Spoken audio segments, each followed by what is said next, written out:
Doctor N D Patil बहुउद्देशीय सभागृह याच्या उद्घाटनानिमित्त हा कार्यक्रम इथं ठेवला आणि या कार्यक्रमासाठी आवर्जून उपस्थित असणारे आपल्या राज्याचे उपमुख्यमंत्री अजितदादा तसंच मंत्री उच्च व तंत्रशिक्षण या जिल्ह्याचे पालकमंत्री चंद्रकांत दादा ज्यांनी आत्ताच आपल्या सर्वांना मार्गदर्शन केलं असे रामशेठजी ठाकूर, त्याच्याचबरोबर आमच्या सर्वांचे मार्गदर्शक ज्येष्ठ नेते या परिसराचे लाडके आमदार जयंतरावजी पाटील साहेब, त्याच्याचबरोबर ज्यांनी सुरुवातीला मार्गदर्शन केलं असे आशिषजी देशमुख साहेब, अशोकजी काकडे, संदीपजी गुगे, ज्यांनी आपल्या सर्वांना या ठिकाणी बोलावलं अशा आपल्या सर्वांच्याच लाडक्या माई, त्याच्याचबरोबर संगीता काकी, प्रशांत काका, सुनील भाऊ पाटील, ॲडव्होकेट NR पाटील, उपस्थित असणारे सर्वच नेते, पदाधिकारी, सामाजिक कार्यकर्ते, पत्रकार, या परिसरामध्ये असणारे सर्व प्रतिष्ठित व या राज्याचं आणि देशाचं भविष्य म्हणजे आमचे सर्व युवा वर्ग, बंधू आणि भगिनींनो, आज RR आबांची जयंती. मी मनापासून आपल्या सर्वांना आबांच्या जयंतीनिमित्त शुभेच्छा देतो. आज जन्माष्टमीसुद्धा या दिवसाच्या, पवित्र दिवसाच्या आपल्या सर्वांना मी शुभेच्छा देतो. हे जर व्यासपीठ आपण सर्वांनी बघितलं तर अनेक दिग्गज नेते या व्यासपीठावर आहेत. क्रिकेटच्या भाषेत बोलायचं झालं तर अनेक राजकारणातले मोठे मोठे खेळाडू या व्यासपीठावर बसलेले आहेत. अजितदादांच्या बाबतीत बोलायचं झालं आणि बॉलिंगच्या स्टाईलमध्ये बोलायचं झालं तर दादा यॉर्कर टाकणारे आहेत, फास्ट बॉलर आहेत. त्यांच्या स्पीडचं काही प्रमाणात बॅट्समनला भीती वाटते. चंद्रकांत दादा इथं आहेत, कधी बॅटिंग करतात, कधी बॉलिंग करतात, पण मीडियम पेस बॉलर आहेत, पण बॉलिंग पण चांगली टाकत असतात. जयंत पाटील साहेबांच्या बाबतीत बोलायचं झालं, कधी ऑफ स्पिन टाकतात, कधी लेग स्पिन टाकतात, कधी गुगली टाकतात आणि कधी कधी बॉल हातातच असतो, पण आम्हाला बॅट्समनला असं वाटतं की बॉलिंगसुद्धा तिथं टाकली. अतिशय दिग्गज असे नेते या व्यासपीठावर आहे आणि या व्यासपीठावर आमच्यासारखे नवखे खेळाडू, वयाली कमी, बॅट हातात, एवढे मोठे खेळाडू आपल्याला बॉलिंग टाकतायत. जमेल तसं बॉल मारण्याचा प्रामाणिकपणे प्रयत्न त्या ठिकाणी आम्ही सर्वजण करत आहोत. नेत्यांबद्दल बोलायचं झालं तर या पवित्र भूमीने अनेक मोठे नेते या देशाला आणि राज्याला दिले.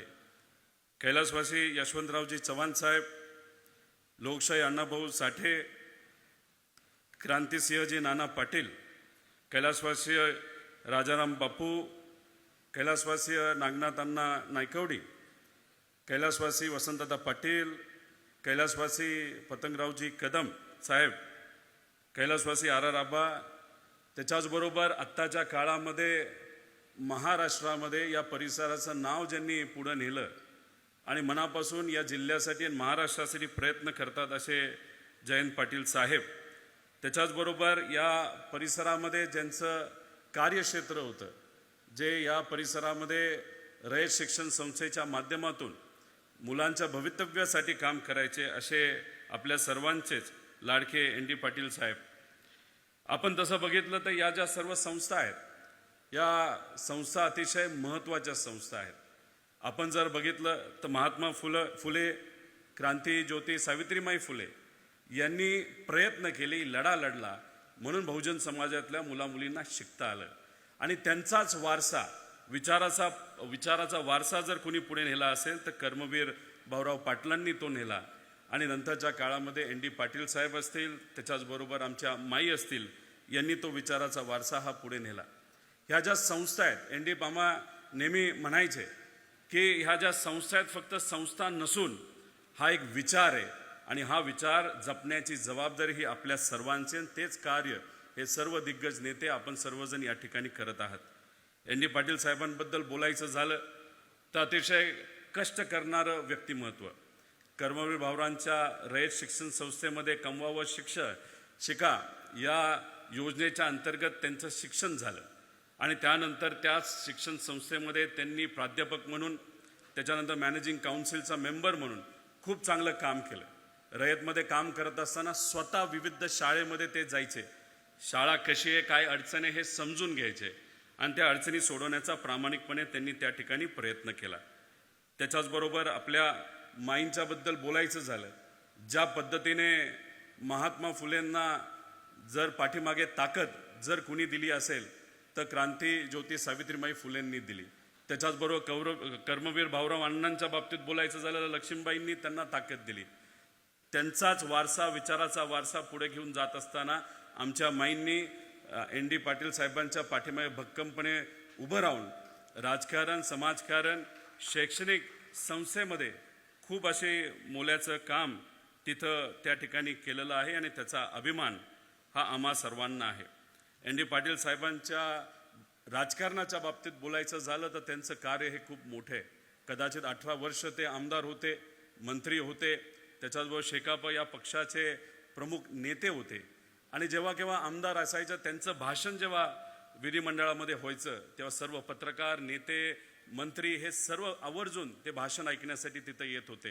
कारण त्यांच्या भाषणामध्ये फक्त बोलायचं म्हणून काही मुद्दे नव्हते, त्यांच्या भाषणामध्ये अभ्यासू मुद्दे असायचे आणि त्या मुद्द्याच्या माध्यमातून या राज्याचा खऱ्या अर्थाने विकास हा झाला असता. जेव्हा केव्हा आम्ही त्यांना भेटलोय तेव्हा त्यांच्या हातामध्ये एक पुस्तक नेहमी बघितलेलं आहे आणि असं म्हणलं जातं की त्यांच्या हातामध्ये एकदा एक पुस्तक आलं, सकाळी जर पुस्तक सुरू केलं तर संध्याकाळपर्यंत ते पुस्तक संपून जायचं, एवढं त्यांना वाचण्याची आवड होती.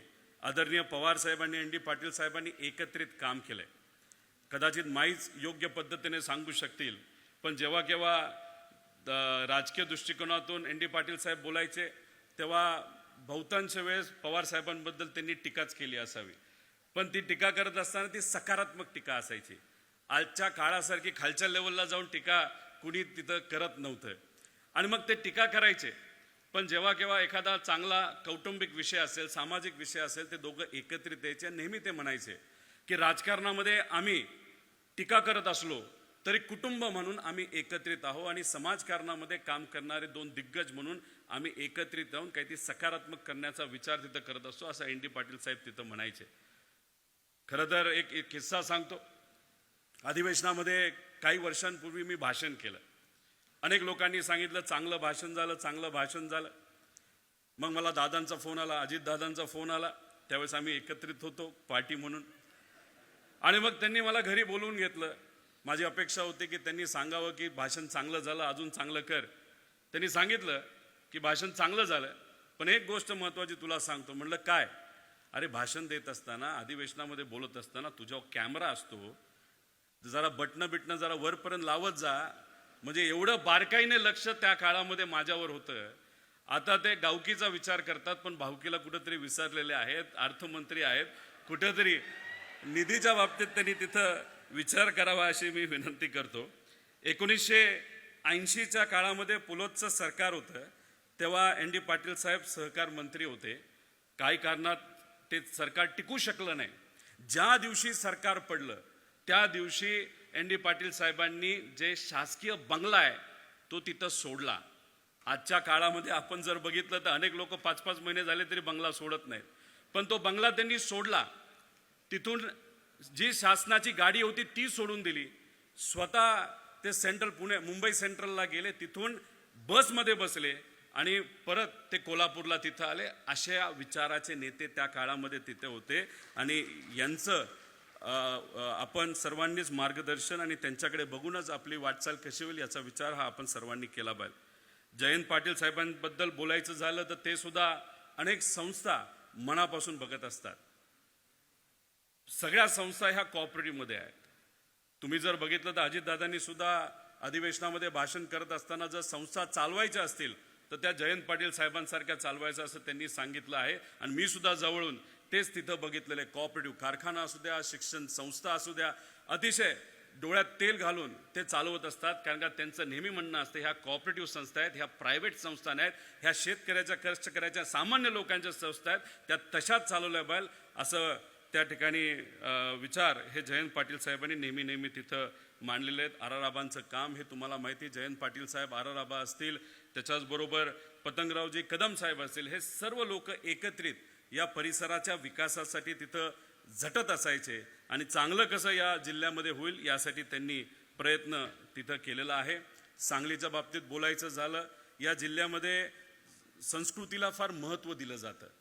खरं तर आता चंद्रकांत दादा इथं आहेत. दादा, आत्ताच्या काळामध्ये काही लोक आहेत, तुमच्याकडे बघितल्यानंतर तुम्ही भाजपचे नेते असला तरी तुम्ही भाजपचं खऱ्या अर्थाने सोनं आहात. अनेक वर्ष त्या पक्षामध्ये तुम्ही राहिलेले आहात. जेव्हा केव्हा आम्ही तुम्हाला भेटतो तुम्ही आमचा ऐकून घेता. एखाद्या मुलांचा नाही तर विद्यार्थ्यांचा प्रश्न असेल लगेचच्या लगेच तुम्ही तिथं फोन लावता आणि ही तुमची स्टाईल आम्हाला आवडते. तुम्ही राजकारणाच्या ठिकाणी राजकारण आहे, समाजकारणाच्या ठिकाणी समाजकारण. पण दादा, तुम्ही सोनं आहात. पण आत्ताच्या काळामध्ये काही बेंटेक्सचे लोक या जिल्ह्यामध्ये तिथं फिरत आहेत आणि खालच्या लेवलला जाऊन काही मोठ्या नेत्यांबद्दल ते तिथं टीका करतात. त्यामुळे या बेंटेकच्या सोन्याचं काय करायचं हे भाजपच्या खऱ्या सोन्याने तिथं लक्षात घेतलं पाहिजे असं मला तरी तिथं वाटतं. अजितदादांच्या बाबतीत काय बोलाय, शब्दाला पक्के.